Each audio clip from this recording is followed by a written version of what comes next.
Good evening, সবাই কেমন আছো? আশা করি সবাই খুব ভালো আছো, আমরাও ভালো আছি। আজকে সন্ধেবেলায় ভাবছি যে একটা স্ন্যাক্স বানাবো, তো ভাবলাম তোমাদের সাথে শেয়ার করি। তো ছোট্ট একটা স্ন্যাক্স, মানে ঘরে থাকা জিনিস দিয়ে। কালকে বিকেলে আসলে একটু রাজমা বানিয়েছিলাম, তো সেই একটুখানি সেদ্ধ রাজমা রেখে দিয়েছিলাম।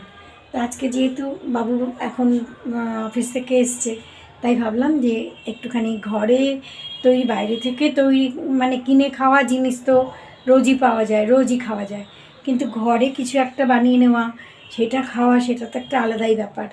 তো চলো শুরু করি। একটুখানি সেদ্ধ রাজমা রেখে দিয়েছিলাম, তার মধ্যেই একটুখানি স্বাদ মতো নুন, তারপরে 2-3 চামচ একটু বেসন। আর বেসন যারা যদি না খাও তো নাও দিতে পারো, কোনো জরুরি না। তারপরে একটুখানি বিভিন্ন রকম মশলা, যেমন একটু জিরের গুঁড়ো, একটু চাট মশলা, একটু লঙ্কার গুঁড়ো, তারপরে 2-3টে আলু সেদ্ধ। আলু সেদ্ধ তো আমার ঘরে সবসময়ই থাকে, বলেইছি। 2-3টে আলু সেদ্ধ, তারপরে একটু ব্রেড। ব্রেড যেটা এই যে পেছন দিকের ব্রেডগুলো হয় না, যেগুলো সবাই খেতে চায় না। আমরা মায়েরা তো খেয়েই নি, কিন্তু অনেকে বাচ্চারা খেতে চায় না, একটু মোটা মতন হয়। সেই ব্রেডটাকে একটুখানি টুকরো করে দিয়ে দিলাম, একটু পেঁয়াজ কাঁচা লঙ্কা দিয়ে খুব ভালো করে মিক্স করে নিতে হবে। অন্য সময় হলে ডিম দিতাম, তো আজকে যেহেতু মঙ্গলবার, সেই জন্য আজকে আর ডিমটা দিলাম না। একটা ডিম দিলে আরও ভালো হয়।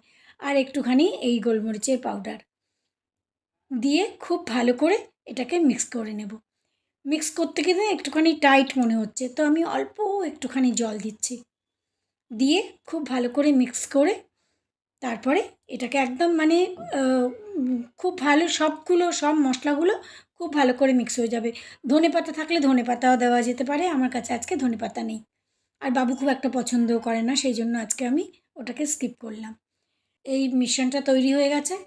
তারপরে একটুখানি হাতে এক ফোঁটা তেল লাগিয়ে তারপর এগুলোকে আমরা গোল গোল বানাতে পারি, আমরা চ্যাপ্টা বানাতে পারি, আমরা ভেজিটেবল চপের মতো শেপ দিতে পারি, ওভাল শেপ দিতে পারি, হার্ট শেপ দিতে পারি, যার যেমন ইচ্ছে। তো ওরকমভাবে আমি এগুলোকে গোল গোল মোটামুটি এরকম মানে একটু চ্যাপ্টা করে এরকম শেপ দিয়ে দিচ্ছি।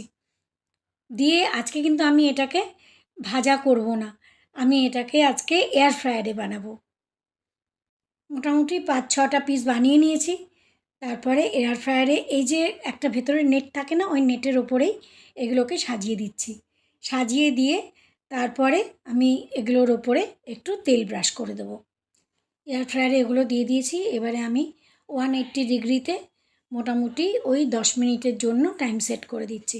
10 মিনিটের জন্য টাইম সেট করছি, কিন্তু আমি 5 মিনিট পরেই ওগুলোকে একটু খুলে উল্টে দেবো।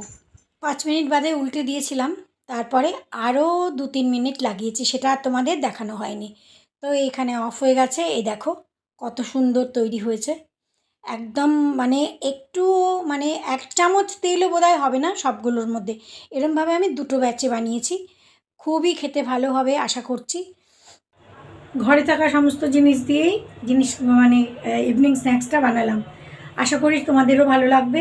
অবশ্যই ট্রাই করো তোমরাও, আমার মনে হয় প্রত্যেকের ভালো লাগবে। এই যে বিকেলের দিকে বাচ্চাদের কী দেবো মনে হয় না, তো তার জন্য একটা মানে দারুণ একটা অপশন। খাওয়াও ভালো, খেতেও ভালো।